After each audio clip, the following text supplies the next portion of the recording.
안녕하십니까. 윤영석 내과의원 대표 원장으로 있는 윤장현이라고 합니다. 저는 내과 전문의이고 내과 중에서도 이제 콩팥이라는 특정한 장기를 주로 보고 있는 신장내과 분과 전문의입니다. 그래서 오늘 제가 말씀드리려고 하는 내용은 일반적으로 많은 환자분들이 겪는 질환이라고 보기는 어렵지만 지금 우리나라에서 굉장히 빠르게 증가하고 있고 또 고령화에 따라서 많은 분들이 겪고 있는 그런 질환이 되겠고요. 콩팥의 기능이 조금씩 감소해가지고 어떤 특정한 질환 때문에 완전히 떨어지게 되는 상황을 이제 말기 신부전이라고 부르게 되는데, 이런 상황이 발생했을 때 이 콩팥을 대신할 수 있는 그런 치료가 필요하게 됩니다.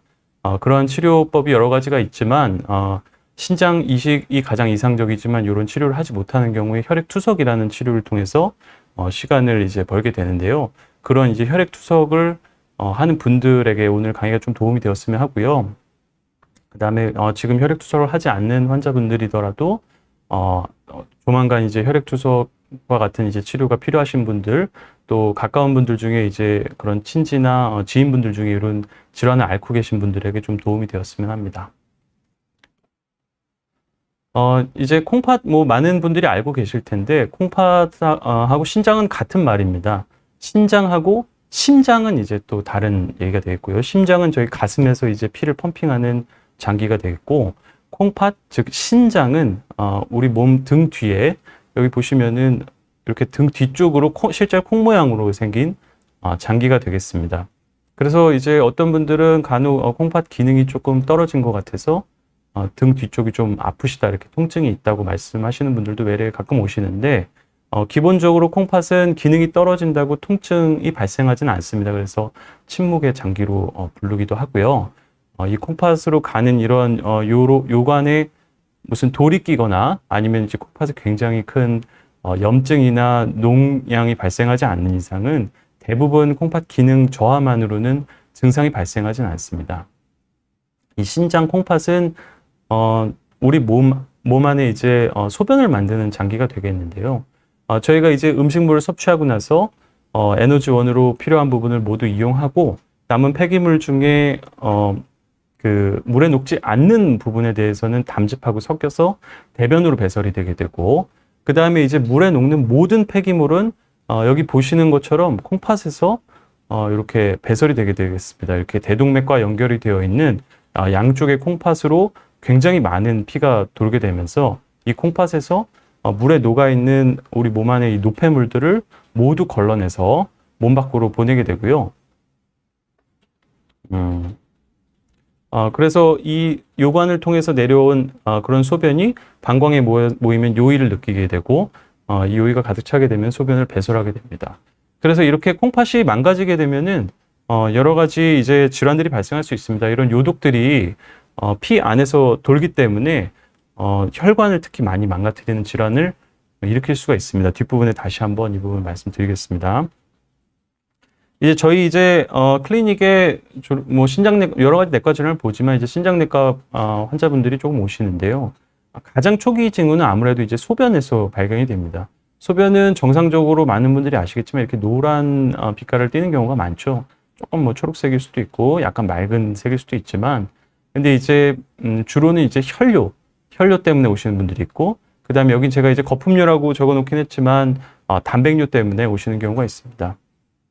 그래서 혈뇨는 이제 크게 두 가지로 나누는데, 육안적으로 실제로 눈에 보일 정도의 피 같이 보이는 육안적 혈뇨가 있고, 그로세마추리아라고 하고요. 그 다음에 눈으로 보이지는 않지만 건강검진에서 확인을 했는데 혈뇨가 있다고 알려져 가지고 오시는 현미경적 혈뇨가 있게 되겠습니다. 이 두 가지가 모두 콩팥에 실제로 병이 있어서 발생하는 질환일 수도 있고요.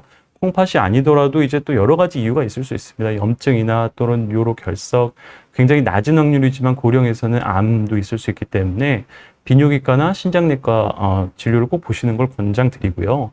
그 다음에 이제 여기 거품뇨라고 제가 따로 적은 이유는 거품뇨로 이제 내원하시는 분들이 상당히 많으신데, 거품뇨가 있다고 해서 꼭 문제가 있는 건 아닙니다. 대부분의 이제 거품뇨로 오시는 분들 검사해 보면은 이제 정상인 경우가 많고, 물론 이제 콩팥에 문제가 있다고 알려진 단백뇨, 소변에 이제 단백이 많이 나오면 원래 안 되는데 어떤 이유에서든지 간에 단백질이 많이 나오는 그런 현상이 있을 수 있습니다. 그래서 많은 단백질이 나오게 되는 걸 단백뇨라 그러는데, 이런 경우에 이제 거품이 좀 낄 수가 있습니다. 그래서 이런 부분이 이제 언론이나 이런 쪽으로 많이 알려져서 거품료가 있는 경우에 걱정을 많이 하시는데요. 검사해 보면은 대부분은 이제 정상인 경우가 많으니까 검진에서 단백뇨가 아니고 정상으로 나왔다. 근데 이제 거품료만 있어서 걱정을 하시는 경우는 그렇게 크게 걱정을 하지 않으셔도 된다. 어쨌든 단백뇨가 많이 나오는 경우 자체는 실제로 콩팥에 좀 문제가 있는 경우일 수 있기 때문에 검진에서 단백뇨가 나오는 소견이 보이면은 그 부분은 반드시 다시 한번 체크를 좀 받으셔야 되겠습니다. 이제 이런 초기 징후들을 지나서 실제로 콩팥이 기능이 감소하게 되는 것을 저희가 만성 콩팥병이라고 부르게 됩니다. 만성 콩팥병은 뭐 단계에 따라서 이제 1기부터 이제 5기까지 나누게 되는데, 5기가 가장 많이 진행된 만성 콩팥병을 이르게 되고요. 가장 끝 기수이기 때문에 말기 신부전으로 부르게 됩니다. 기본적으로 콩팥의 기능은 피검사를 통해서 측정하게 되는데, 이 콩팥에 이제 그 콩팥이 폐기물을 여과해내는 능력, 이걸 이제 측정을 하게 됩니다. 이걸 직접 측정하면 가장 좋지만 이 방법이 굉장히 이제 침습적이고 환자분에게 어려움이 있기 때문에 저희가 간접적인 방법으로 측정하고요. 혈액에서 크레아티닌이라는 치수나 이제 뭐 시스타틴 C라는 몇 가지 피 검사를 통해 가지고 그 검사를 이제 수학적인 방식으로 계산을 해서 간접적으로 이제 콩팥의 기능을 측정하게 됩니다. 그래서 대략적으로 꼭 그런 건 아니지만 100점 만점이다 이렇게 보시면 되고, 보통은 이제 60점만 넘어도 정상으로 보는데, 여러 가지 이유로 어쨌든 동년배에 비해서 많이 감소하고 실제로 그 점수가 이제 15점보다 낮게 되면은 말기 신부전이고, 이 경우 이제 혈액투석이라든지 신장 이식 등 이제 신장을 대체할 수 있는 치료를 좀 준비하셔야 되는 단계가 되겠습니다. 기본적으로 이제 콩팥은 우리 몸이 다 그렇지만 모든 장기와 혈관은 나이가 드심에 따라서 조금씩 늙어가게 됩니다. 그래서 콩팥도 이제 어린 시절의 콩팥은 이렇게 모양이 잘 갖춰져 있지만, 나이가 드시면서 얼굴이 늙는 것처럼 이렇게 콩팥의 모양도 늙어가게 되고요. 실제로 1년에 한 0.5점에서 1점 정도 콩팥의 기능이 감소하는 걸로 알려져 있습니다. 이렇게 콩팥의 기능이 많이 떨어지게 되면은 몸 안에 특히 혈액 안에 요독들이 계속 남아있게 되고, 이런 요독들이 혈관을 통해서 계속 돌아다니면서 혈관을 망가뜨리게 됩니다. 그래서 우리 몸에 혈관이 가지 않는 곳이 없기 때문에 여러 가지 문제를 일으키게 되는데요. 가장 중요한 게 결국 심장하고 뇌가 되겠죠. 우리 생명과 가장 직접적인 연관을 갖는 부분이고, 심장을 먹여 살리는 관상동맥이라는 세 개의 큰 혈관이 있는데, 이 혈관을 막아버리게 되면 그게 협심증이나 심하게 막아버리면 아예 심근경색이 되는 경우가 있고요. 그 다음에 이제 뇌로 가는 혈관을 막는 경우를 저희가 허혈성 뇌졸중이라고 그러고, 이 혈관이 터지는 경우를 출혈성 뇌졸중으로 부르게 됩니다. 그래서 모두 이제 상당한 장애를 남기거나 심하면 이제 사망에까지 이를 수 있는 심각한 질환이 되겠고요. 이외에도 이제 이 심장 자체에도 혈액이 계속 노출되기 때문에 이러한 요독들이 심장의 세포를 망가뜨릴 수가 있습니다. 그래서 심장은 하나의 큰 근육 덩어리가 이제 계속 뛰면서 펌핑을 하게 되는데, 그 펌핑하는 기전 자체가 안에 간단하게 말씀드리면 이제 전기 자극이 흐르는 전선이 있다고 생각하시면 됩니다. 근데 이런 요독이 이런 세포들을 부분 파괴를 시키면서 이런 전선이 끊어지거나 새길이 생기거나 하면서 심장이 불규칙하게 뛰는 부정맥이 발생할 수가 있고, 또 심지어는 심각하면은 심장이 불규칙하게 뛰다가 아예 멈춰버리는 그런 상황이 발생할 수도 있게 되겠습니다. 그래서 몸 안에 혈관 안에 이렇게 요독이 계속 흐르는 상태를 방치하면은 언젠가는 계속 생존을 이어나가실 수가 없고, 결국에는 신대체요법을 하셔야겠습니다. 이제 국내 이제 통계 자료를 조금 가져왔는데요. 대한신장학회 이제 등록위원회에서는 매년 우리나라에 있는 말기 신부전 환자분들의 간단한 이제 통계부터 이제 굉장히 여러 가지 분석 자료를 발표하고 있습니다. 대한신장학회 홈페이지에 가보시면은 누구나 이제 무료로 자료를 보실 수가 있고, 보시는 것처럼 이 노란색이 우리나라에 계신 총 말기 신부전 환자분들의 숫자입니다. 그래서 숫자가 매우 빠르게 증가하는 것을 알 수 있고, 이 중에 이제 혈액 투석을 하시는 분들이 가장 많고 빨간색이요. 그 다음에 초록색이 신장 이식하신 분, 파란색이 복막 투석을 하신 분이 되겠습니다. 그래서 총 숫자가 증가하고 있고 여기는 이제 13만 명가량으로 2022년 기준 나와 있는데 실제로 여기 등록하시는 분들이 약 한 60% 정도 밖에 등록을 안 하시기 때문에 실제로는 거의 20만 명이 육박하실 걸로 생각하고 있습니다. 이렇게 말기 신부전을 일으키는 원인들을 좀 보면요. 많은 분들이 알고 계실 것 같긴 한데 당뇨병이 가장 흔한 원인입니다. 약 절반 정도는 오랫동안 관리되지 않은 당뇨병에서 말기 신부전에 이르는 경우가 있고 요새는 당뇨병 약이 굉장히 좋아졌고 특히나 콩팥의 기능 저하를 늦춰주는 아주 혁신적인 약들이 나왔기 때문에 당뇨가 있으신 분들은 반드시 좋은 약제를 치료를 받으시기를 권고드리고요. 그 다음으로 이제 고혈압이나 콩팥 자체에 발생하는 고유한 이런 면역 질환, 사구체 신염이라고 하는데 이런 뭐 질환이 있거나 또는 유전적으로 콩팥 구조적인 문제가 있거나 여러 가지 다낭성 신증 같은 유전 질환이 있는 경우가 있게 되겠습니다. 이외에도 이제 요새는 워낙 고령 환자분들이 많아지시면서 콩팥 질환이 원래는 없었는데 뭐 암이라든지 감염 또 심장이나 뇌혈관 질환을 앓으시면서 이러한 질환들을 치료하고 진단하는 과정에서 여러 가지 약이나 검사가 많이 시행되게 됩니다. 이러한 뭐 검사나 치료를 피할 수는 없고요. 그런 걸 하지 않으시면은 생명의 문제가 발생하기 때문에 꼭 하셔야 되는 건데 그걸 하는 과정에서 이제 콩팥이 2차적으로 망가지면서 혈액 투석을 하시게 되는 경우도 요새는 많이 발생하시는 것 같습니다. 그럼 혈액 투석이란 과연 어떤 건지 간단하게 이제 말씀드리자면요. 결국에는 콩팥이 완전히 망가지신 분들 몸에서 이렇게 큰 바늘을 넣어가지고 혈액을 빼내게 됩니다. 그래서 기계에 연결을 해서 이렇게 펌프를 돌려서 혈액이 이동을 하고 여기 가운데 있는 게 이제 다이얼라이저라 그래서 투석 필터, 그러니까 정수 필터라고 생각하시면 되겠습니다. 그래서 이 필터의 한쪽 면으로 피가 이렇게 지나가게 되고 대신에 반대쪽으로 저희가 깨끗한 물을 흘려보낸다고 생각하시면 되겠습니다. 이걸 투석액이라 그러는데요. 완전히 맹물은 아니고 우리 몸에 있는 필수 이제 전해질들이 섞여 있는데 요독이 전혀 없는 요독의 농도가 제로인 그런 물을 이렇게 반대쪽으로 흘려주게 됩니다. 이 가운데에 이제 막이 있습니다. 근데 완전히 분리되는 막은 아니고 반투과성 막이라 그래서 아주 작은 구멍이 뚫려 있는 그런 막이 되겠습니다. 그래서 이 양쪽 사이에 이쪽에는 요독이 가득 찬 혈액이 흘러가고 반대쪽으로는 요독이 전혀 없는 깨끗한 물이 있기 때문에 확산의 방식에 의해서 농도가 높은 곳에서 낮은 곳으로 점차적으로 요독이 농도가 낮아지게 되고 이것을 이제 장시간 동안 이렇게 반복적으로 돌리다 보면 요독의 농도가 점점 내려가게 되겠습니다. 따라서 보통은 4시간가량의 치료를 필요하고요. 체구가 좀 많이 작으시거나 이런 연세가 많으신 분들은 조금 시간을 줄일 수도 있지만 가능하면은 제대로 시간을 맞춰서 하시는 것이 여러 가지로 생존에 유리하다고 알려져 있습니다.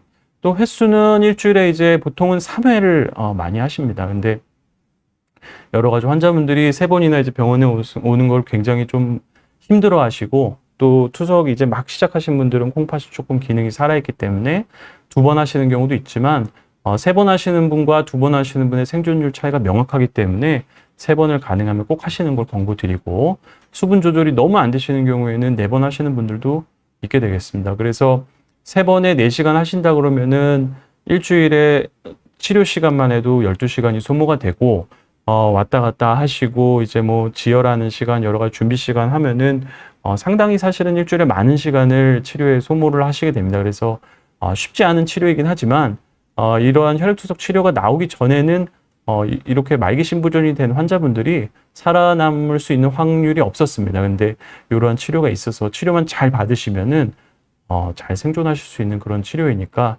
만약에 이런 질환이 있으시거나 주변에 있으시다면 치료를 잘 받으시도록 그렇게 도움을 주셨으면 합니다. 그래서 이렇게 혈액투석을 하기 위해서는 저희가 아까 주사 바늘을 꽂는다고 말씀드렸는데 일반적으로 저희가 뭐 링겔 주사를 맞는 것처럼 작은 바늘 가지고는 안 되고 매우 빠르고 많은 양의 혈액을 뽑아내야 되기 때문에 큰 혈관이 필요합니다. 그리고 우리 몸 안에 바깥에서 이렇게 접근 가능한 큰 혈관이 없기 때문에 그러한 혈관을 인위적으로 저희가 만들게 됩니다. 그래서 이러한 것을 동정맥로라 그러고요. 이렇게 안쪽에 있는 동맥하고 바깥쪽에 주로 파랗게 보이는 게 대부분 정맥인데요. 이런 정맥하고 두 개를 연결하는 수술을 하게 되고 연결하게 되면 동맥의 압력은 굉장히 강하기 때문에 이 정맥의 얇은 막을 계속 자극해서 정맥이 점점 커지게 됩니다.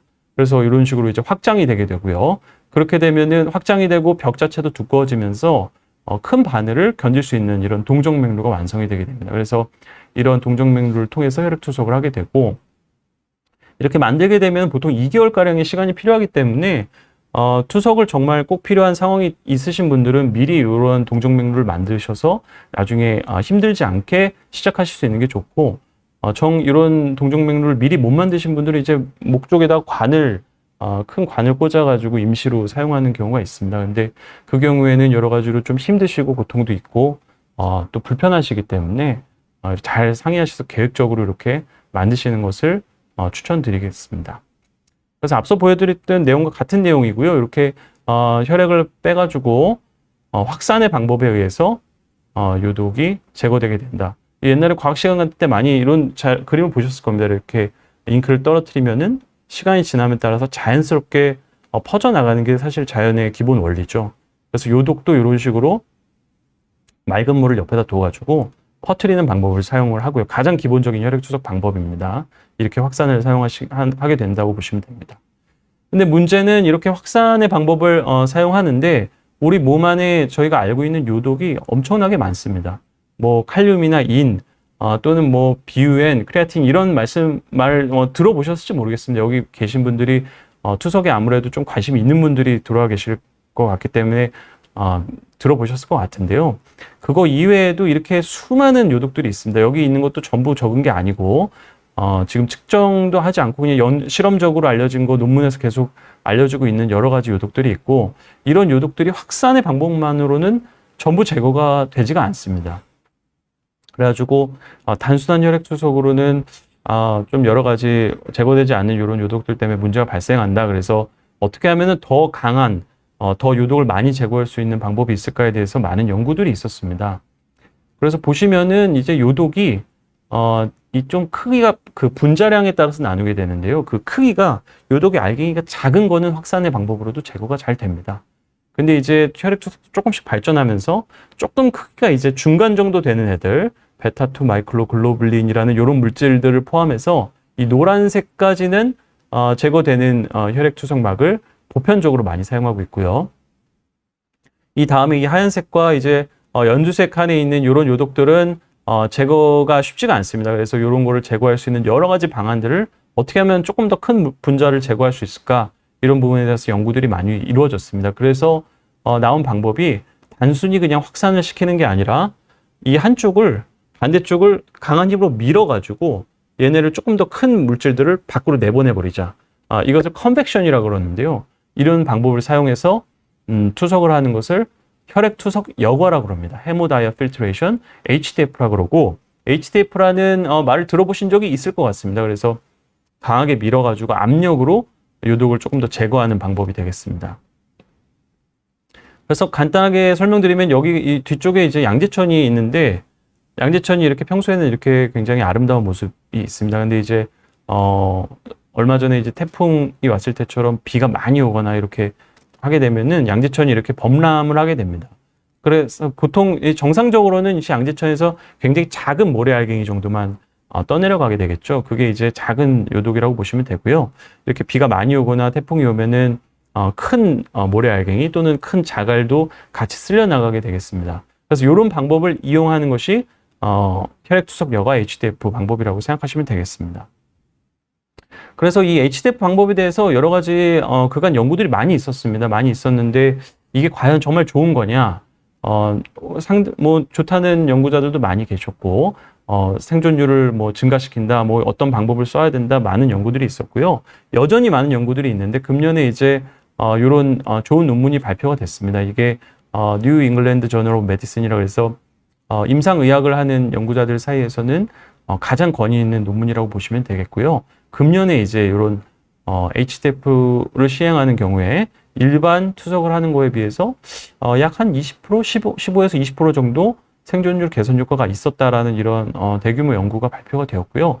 그렇다고 이런 연구가 나왔다고 뭐 HDF가 무조건 정답이다 이렇게 말씀드릴 수는 없습니다. 연구를 보시면은 이게 코로나 기간이 막 겹치고 이래서 코로나로 돌아가신 분들이 상당히 많이 포함이 되었고 좀 불균형하게 돌아가셨고 이래가지고 이 연구에 대해서도 아직도 논란이 많은 상태고, 그래도 어쨌든 투석하시는 분들에게 조금이라도 더 생존율이나 임상 경과를 개선시킬 수 있는 방법들이 제시되고 있다, 이렇게 보시면 되고, 이런 시행에 대해서 여러 가지 또 부작용도 있을 수 있기 때문에 담당하시는 원장님이나 교수님과 잘 상의를 하셔가지고 결정하시는 게 좋을 것 같습니다.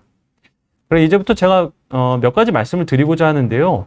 그래서 혈액 투석을 받으시는 환자분들이 꼭 하셨으면 하는 이제 3가지 정도 내용을, 이 부분을 꼭 말씀드리고자 합니다. 제가 실제로 환자분들을 보면서도 반복적으로 항상 말씀을 많이 드리는 부분인데, 저희 병원 다니지 않는 분들이더라도 이 3가지는 아주 기본적인 내용이지만 꼭 지키셨으면 하는 3가지 말씀드리겠습니다. 첫 번째는 혈액 투석 스케줄을 빠지지 않으셨으면 합니다. 이게 많은 분들이, 특히 이제 젊은 분들의 경우에는 좀 심각하게 생각하지 않으시고 여러 가지 이유로 또 뭐 힘드셔서 빠지는 경우도 있고 그런 경우가 있는데, 여기 보시면은 이제 투석을 1번 빠지고 2번 빠지고 이쪽에 3번 빠지고 이렇게 빠짐에 따라서 빠지지 않는 경우 그 환자분들에 비해서 3번 정도 빠지면 약 2배 정도 사망률이 올라가는 걸로 알려져 있습니다. 그리고 이제 투석을 줄여서 하는 것도 빠지는 것만큼은 아니지만 사망률의 증가에 영향을 좀 줄 수 있다, 이렇게 보시면 되고요. 그리고 이런 또 자료가 있습니다. 이제 보통은 투석을 월수금, 화목토 이렇게 진행을 많이 하시는데요. 월수금에 하시는 경우에 이제 월, 수, 금은 이제 수요일과 금요일은 하루씩 쉰 다음에 투석을 하시는데, 월요일은 토요일과 일요일 이틀을 쉬고 투석을 하시죠. 그리고 요일별로 월수금 하시는 분들 사망률을 보면은 뭐 미국이든 유럽이든 일본이든 나라별 상관없이 확실히 월요일 날 사망률이 가장 높습니다. 그리고 화목토에 시행하시는 분들을 보시면은 이 경우에는 이제 일요일과 월요일이 이틀을 쉬는 게 되겠죠. 화요일 날 가장 사망률이 높게 되는 것을 볼 수가 있습니다. 그래서 확실히 투석을 저희가 매일 할 수는 없기 때문에, 여러 가지 현실적인 이유 때문에, 또 환자분들도 매일 뭐 병원을 오실 수도 없고 뭐 의료진의 상황 이런 것 때문에 저희가 매일 하진 못하고 3번으로 이제 여러 가지 뭐 사회적인 합의가 이루어진 상황이지만 이런 주말, 이틀 쉬는 주말이 상당히 위험하다. 심지어 여기서 이렇게 이날이 제일 위험한 날인데 월요일 날이나 화요일 날 빠진다 이러면은 굉장히 위험할 수 있다. 이 부분을 잘 아시고 가능하면은 스케줄을 가장 최우선으로 하시는 게 좋겠습니다. 그리고 2번째는 굉장히 많이 들어보셨을 것 같은데요. 식사 조절이 되겠습니다. 그래서 칼륨, 그리고 이제 수분 섭취에 대해서 항상 주의하셨으면 좋겠고요. 수분 섭취는 이제 뭐 부종 부어온다, 몸무게 늘어온다, 너무 예민한 문제고 뭐 다들 잘 알고 계실 거라 생각하고요. 한 가지 말씀드리고 싶은 거는 이제 물 자체도 중요하지만 물보다도 결국엔 소금입니다. 소금을 따라서 물을 마시게 되기 때문에 중요한 포인트는 소금을 줄이시는 거다. 그럼 소금을 어떻게 줄이냐? 가장 쉬운 방법은 저는 식사에서 국그릇을 아예 빼셨으면 좋겠어요. 국을 아예 안 드시는 게 아니라 아예 국그릇 자체를 놓지 않으셨으면 좋겠고, 그 다음에 김치도 가능하면 빼셨으면 좋겠다. 이 2가지만으로도 많은 부분을 줄일 수가 있습니다. 수분을 좀 줄이시는 건 당연한 거고요. 그 다음에 너무 갈증이 나시면 많은 분들이 뭐 하고 있으시지만 얼음으로 좀 대체하시는 법. 그 다음에 이제 뭐 칼륨 제한하시는 거는 특히 앞서 말씀드린 것처럼 토요일, 일요일 이틀 쉬는 날 주말에는 아예 과일은 입도 안 드셨으면 좋겠다. 꼭 드시고 싶다면은 투석을 하시면서 드시던지 아니면은 투석을 하시기 직전에 드시던지 뭐 이렇게 어쨌든 안전한 상황에서 드시고, 특히나 주말에는 절대 안 드셨으면 좋겠다. 칼륨은 순식간에 올라갈 수 있기 때문에 이 경우에는, 그리고 칼륨이 올라가면 아시겠지만 심장이 갑자기 멈추는 상황이 발생할 수가 있습니다. 그래서 갑자기 돌아가시는 분들의 많은 부분이 칼륨 때문에 돌아가시기 때문에 아무리 강조해도 지나치지 않는 내용이 되겠고요. 3번째는 이제 응급한 상황을 만들지는 않지만 장기적으로 상당히 환자분들을 괴롭히고 사망률에 기인하게 되는 인이 되겠습니다. 이는 저희가 뭐 여러 가지 그런 교육 자료를 많이 보시면은 뭐 유제품에 많고 견과류에 많이 들어있고 이런 말씀을 많이 들으셨을 텐데, 실제로 훨씬 더 많은 영향을 미치는 거는 가공식품입니다. 가공식품은 대략적으로 어떤 거냐? 가공식품은 그냥 편의점에 파는 음식이라고 보시면 됩니다. 편의점에 파는 과자류, 이렇게 가공된 공장에서 만들어진 음식들, 그 다음에 이제 모든 종류의 음료수들, 캔 따서 마시는 거, 돌렸다는 음료수, 뭐 저는 뭐 옥수수 수염차만 마셨어요 하는데 옥수수 수염차도 보시면 옥수수가 들어있는 게 아니고 옥수수도 들어있지만 안에 공장에서 제조 과정에서 첨가물이 들어있습니다. 그래서 물을 드시고 싶으면 그냥 맹물만 드시고, 뭐 커피도 이제 뭐 한 잔 정도 괜찮지 않나요 하시는데 이렇게 뭐 포로 타서 드시고 하는 거 안에 굉장히 그런 첨가물이 많이 들어있고요. 이런 식품 첨가물의 문제는 인의 양도 양인데 흡수율이 거의 80에서 90% 정도 몸에 흡수가 됩니다. 인 자체가 다릅니다. 신선식품에 들어있는 인을 이제 유기인이라고 그러고 이런 첨가물에 들어있는 인을 무기인이라고 그럽니다. 두 종류가 인이 좀 다르고요. 신선식품에 있는 인은 양은 많더라도 흡수율이 30% 정도밖에 되지 않지만 이러한 가공식품에 들어있는 인들은 흡수가 굉장히 잘 됩니다. 특히 콜라 사이다, 그다음에 통조림 음식, 뭐 소세지, 베이컨, 뭐 등등, 그다음에 과자, 공장에서 만든 빵, 제빵류들, 이런 것들 특별히 주의하셔야 되겠습니다. 예, 그래서 요독은 우리가 이제 알고 있는 것처럼 앞서 이제 여러 가지 요독을 말씀드렸지만 칼륨, 인, 이 두 가지가 결국에는 환자분들이 같이 조심하셔야 되는 중요한 내용이 되겠고요. 여기에 더해서 투석하시는 분들은 이러한 수분도 요독이다, 이렇게 생각하시면 되겠습니다. 그래서 식사 조절을 무엇보다 신경을 많이 쓰시고 수분 조절을 많이 하셨으면 좋겠고요. 보통 60kg 정도 되시는 분들은 투석 간의 체중 증가가 한 2.5kg 정도 이하로 늘어오시면 좋을 것 같고, 결국에는 이제 시간당 1시간에 얼마나 그 수분을 뺄 수 있느냐가 중요한데 60kg 정도 되시는 분은 시간당 사실은 600ml보다도 적은 양을 사실 빼셔야 됩니다. 그거보다 많은 양을 빼시면 굉장히 심장에 무리가 될 수 있다. 그리고 이제 여성분들의 경우에는 50kg, 40kg인 분들도 많은데 그 경우에는 사실 더 적은 양을 빼야겠죠. 그래서 시간당 이제 빼는 양을 줄일 수 있는 방법은 적게 늘어오시거나 시간을 늘리거나 아니면 횟수를 늘리거나 이 세 가지 방법밖에 없습니다. 그래서 환자분이 결국 할 수 있는 거는 적게 늘어오는 것밖에 없습니다. 그래서 환자분들이 같이 치료를 이제 임하셔야 되기 때문에 이 세 가지 꼭 강조하고 싶고요. 이제 마지막 세 번째는 이제 근력 운동입니다. 이거 아무리 강조해도 사실 뭐 지나치지 않는데 말씀드려도 사실은 실행하기가 굉장히 어려운 건 알고 있습니다. 근데 데이터상으로는 근육 양 자체가 사망률과 아주 명확하게, 근육이 많으면 많을수록 사망률이 아주 명확하게 감소하게 됩니다. 여러 가지, 제가 여기 데이터 한 개만 가져왔지만 뭐 키나 몸무게로 보정을 해도 근육량 자체가 매우 중요하고요. 근육은 단순히 그냥 기계적으로 일을 하는 그런 기관이 아니고 근육에서 요새 계속 연구가 되고 있지만 여러 가지 굉장히 좋은 호르몬들, 좋은 혈관에 좋은 물질들 이런 것들이 나온다고 알려져 있습니다. 그래서 근육량 자체를 유지하고 또 심지어 더 많이 늘어나게 만드는 거는 너무너무 중요하게 되겠고요.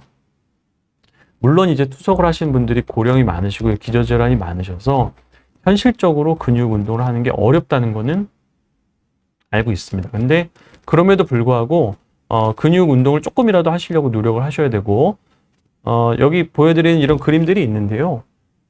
나는 정말 뭐 일어서지도 못한다 이러시는 분들도 누워 있으실 수는 있을 겁니다. 그럼 누워 있으실 때 요 정도 다리를 드는 거, 이 정도는 거의 대부분의 환자분들이 사실은 하실 수 있는 거고, 이 정도 들거나 이렇게 무릎을 편채로 드시거나 또는 의자에 앉아서 다리를 평행하게 이렇게 들었다가 내렸다가 하시는 과정.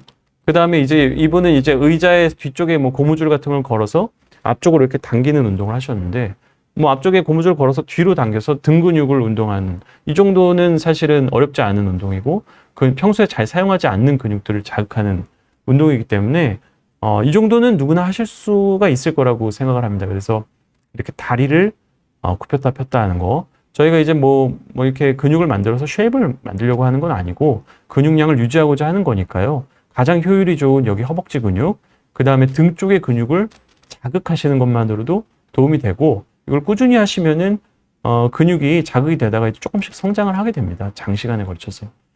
그렇기 때문에 이러한 운동들을 집에서 조금 스케줄을 잡아가지고 루틴하게 좀 하시면은 근육량 유지에 좀 도움이 되실 것 같습니다.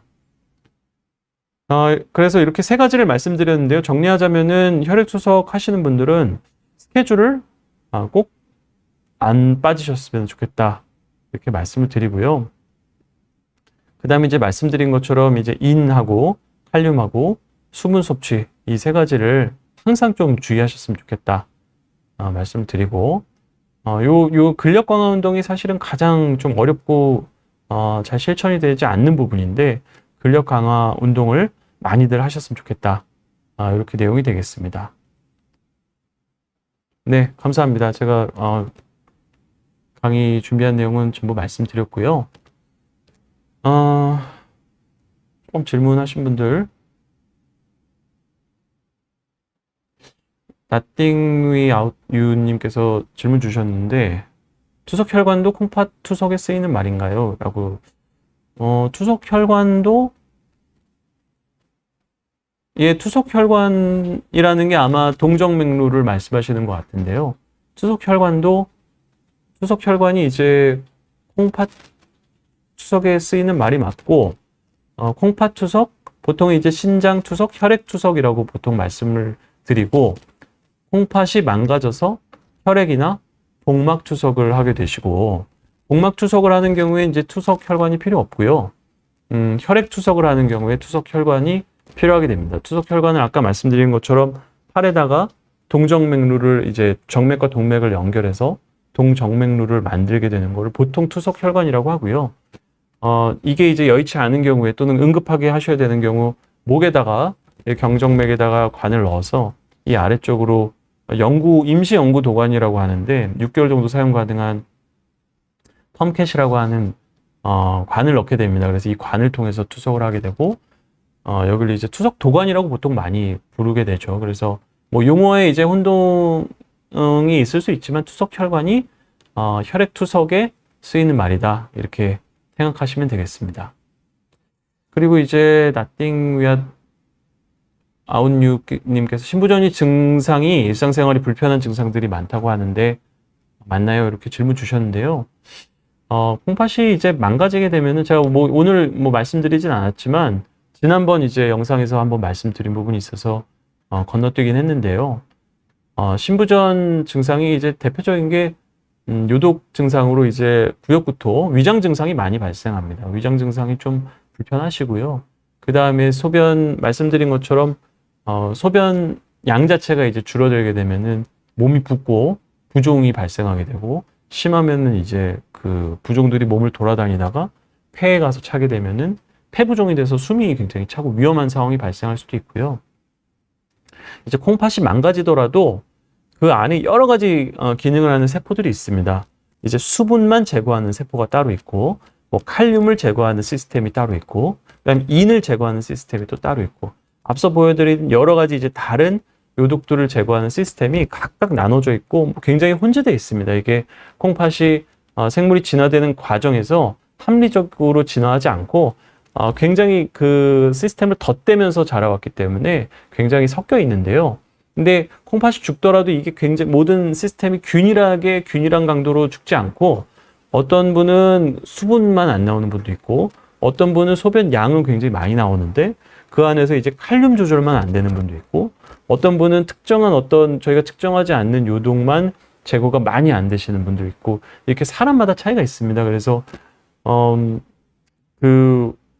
분들은 이제 소변량이 굉장히 잘 나오는데 내가 투석을 해야 되냐 이렇게 말씀하시는 분들이 있을 수 있는데 그런 분들은 이제 수분이 배설되는 그런 세포는 상대적으로 덜 손상이 됐지만 다른 세포들이 많이 손상이 돼서 체내 요독이 너무 많으신 경우가 있을 수 있겠습니다.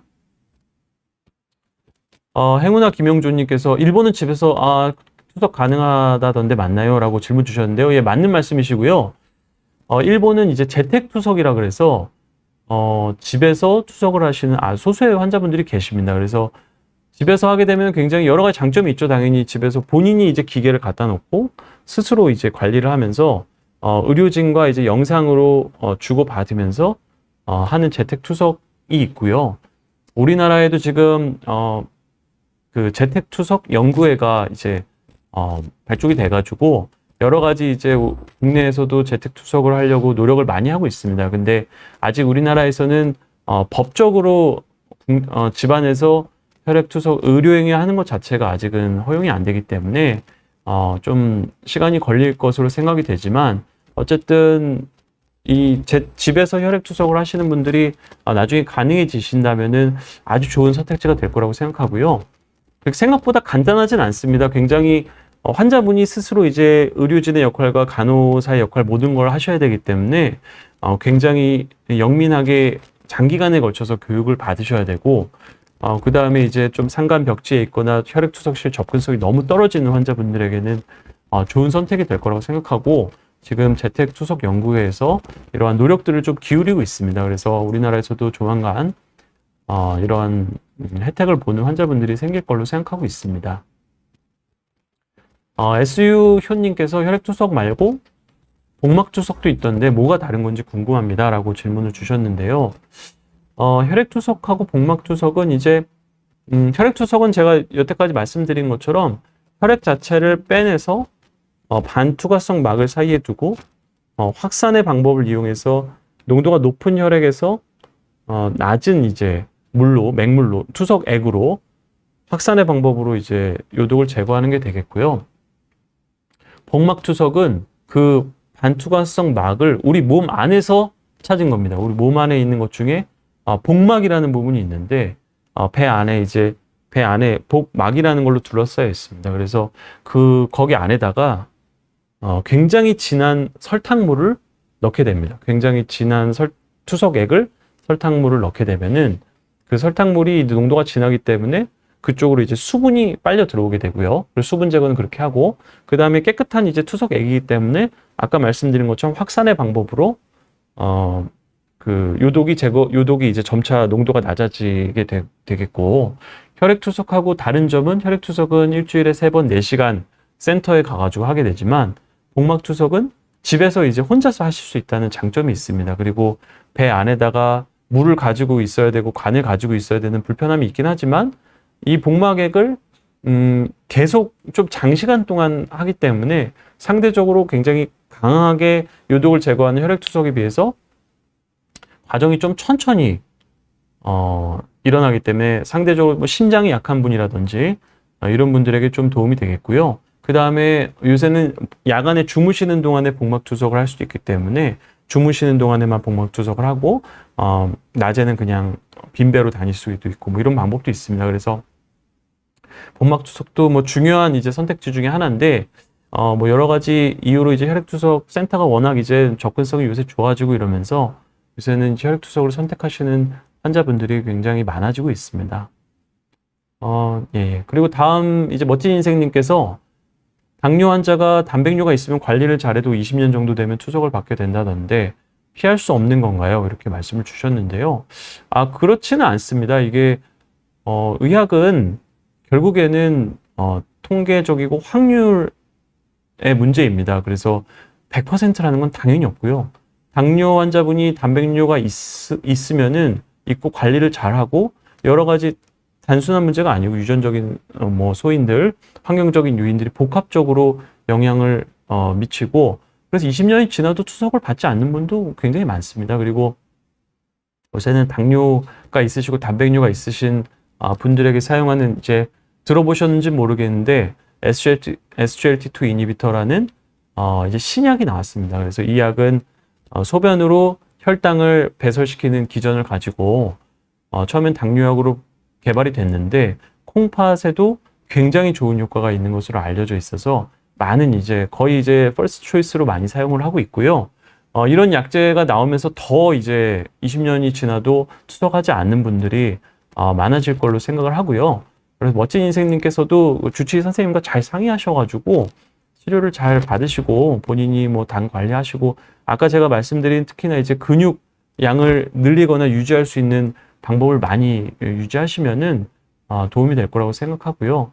명확하게 콩팥에 좋지 않은 것은 연구적으로 봤을 때 담배입니다.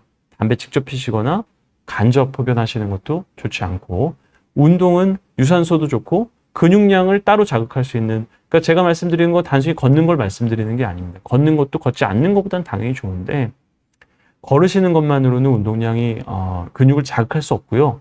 우리 인간이 이제 진화하면서 걷는 거는 너무 효율화가 되었기 때문에 거의 근육을 사용하지 않습니다. 그래서 평소에 잘 사용하지 않는 근육을 직접 자극하는 근육 운동을 하셔서 근육량을 유지하는 게 매우 중요하게 되겠고, 그 다음에 담배는 피하시고, 커피는 아직은 뭐 중립적이다 이렇게 보시면 되겠습니다. 그래서 이런 생활습관 개선을 하시고 거기에 더해서 꼭 필요한 약을 잘 쓰시면은 그래도 뭐 20년이 지나도 잘 유지하실 수 있는 분들이 많다. 저한테 다니시는 분들도 굉장히 당뇨가 오래된 분인데 잘 지내시는 분이 많이 있습니다.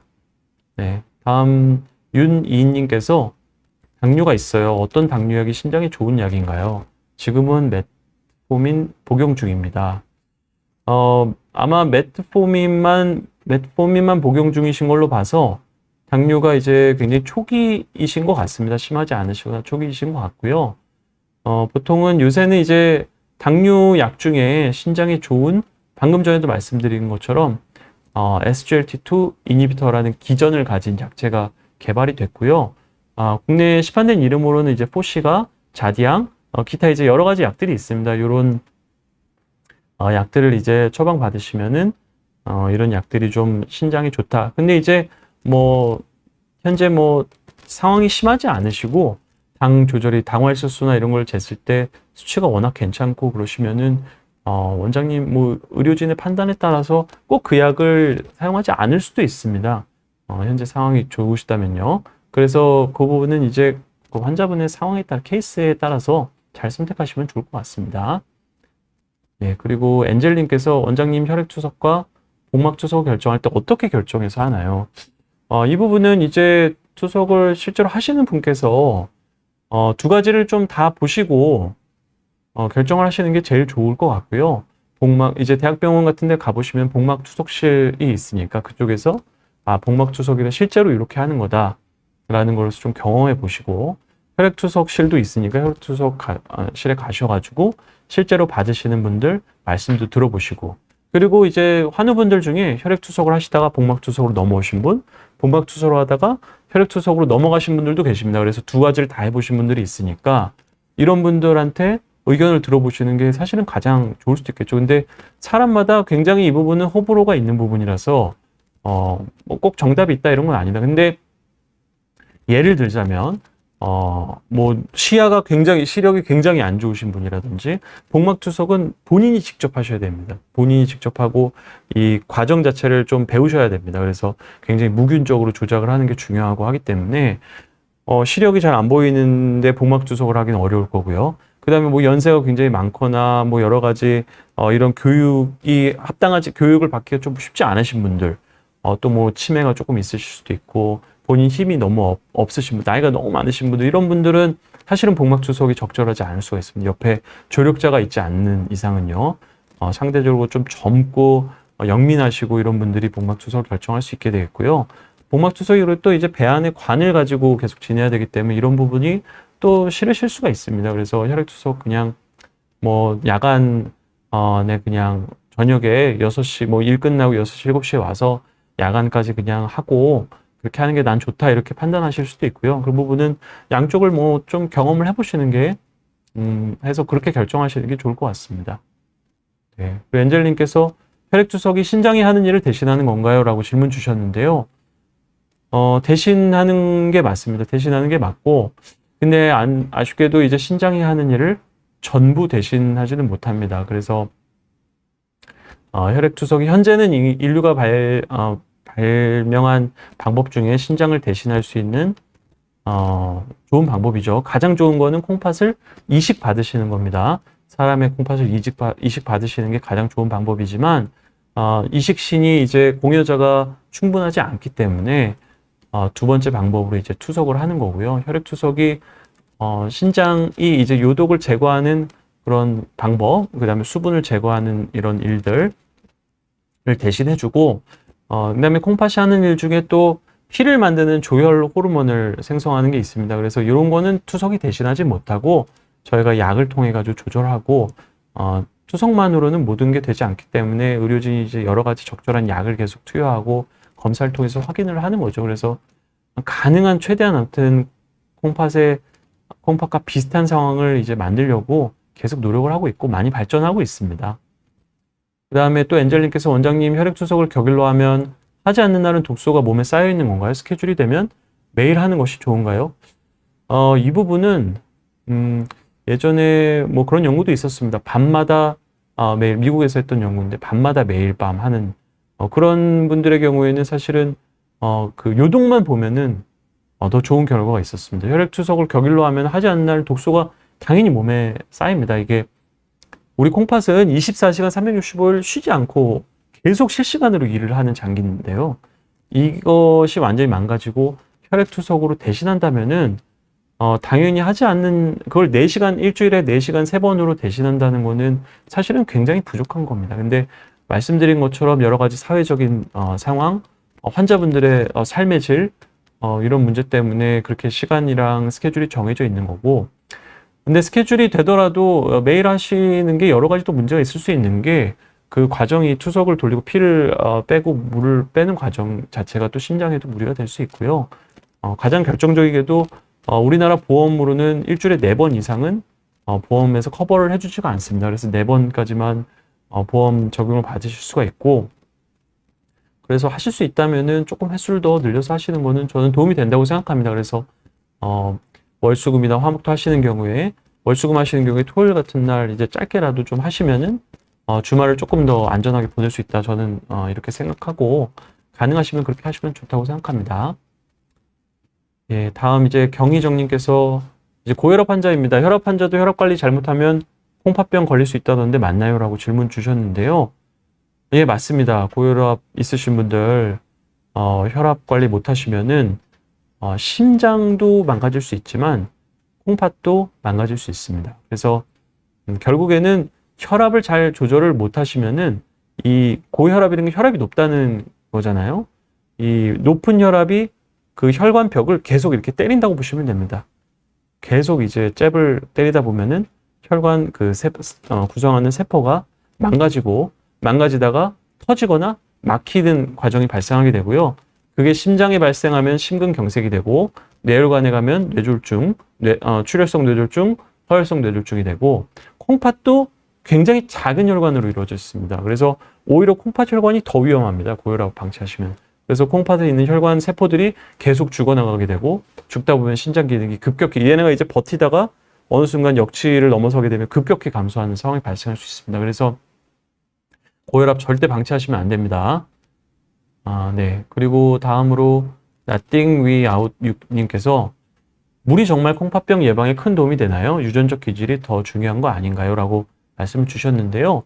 물은 콩팥병 예방에 도움이 되지는 않습니다. 물이 도움이 된다는 근거는 없고요. 예전에 뭐 물을 많이 마시면 콩팥이 좋다 뭐 이런 얘기도 있었는데 현재까지 과학적 근거는 없고, 이제 그럼에도 불구하고 의료진이 가끔 이제 이런 콩팥에 문제가 있는 경우 물을 많이 드시라고 말씀드리는 경우는 탈수가 되는 경우에 콩팥에 문제가 생길 수 있기 때문에 이 경우에 이제 물을 수분 섭취를 충분히 하시라고 말씀을 드리는 거고, 물을 과량으로 많이 먹는다고 콩팥병이 예방되거나 더 좋아지는 건 아닙니다. 오히려 부종이 더 생기거나 이럴 수 있고요. 말씀하신 것처럼 모든 병이 그렇지만 유전적 기질이 가장 중요한 사항이 되겠고요. 여기에 더해서 앞서 말씀드린 이제 당뇨병, 고혈압, 여러 가지 이제 생활 습관 이런 게 복합적으로 영향을 주면서 콩팥이 나빠질 수 있게 되겠습니다. 그래서 물로 콩팥병을 예방할 수는 없다. 그리고 그냥 갈증을 느끼시면 자연스럽게 마시는 정도로 수분 섭취는 하시면 됩니다. 정상이신 분들은. 네. 예, 질문 답변을 다 드린 것 같네요. 예, 오늘 여기까지 하고요. 제가 오늘 뭐 강의 말씀드린 이런 분들 주변에 계시다면은 제 영상 이렇게 보여드려서 조금이라도 도움이 되셨으면 좋겠습니다. 예, 감사합니다.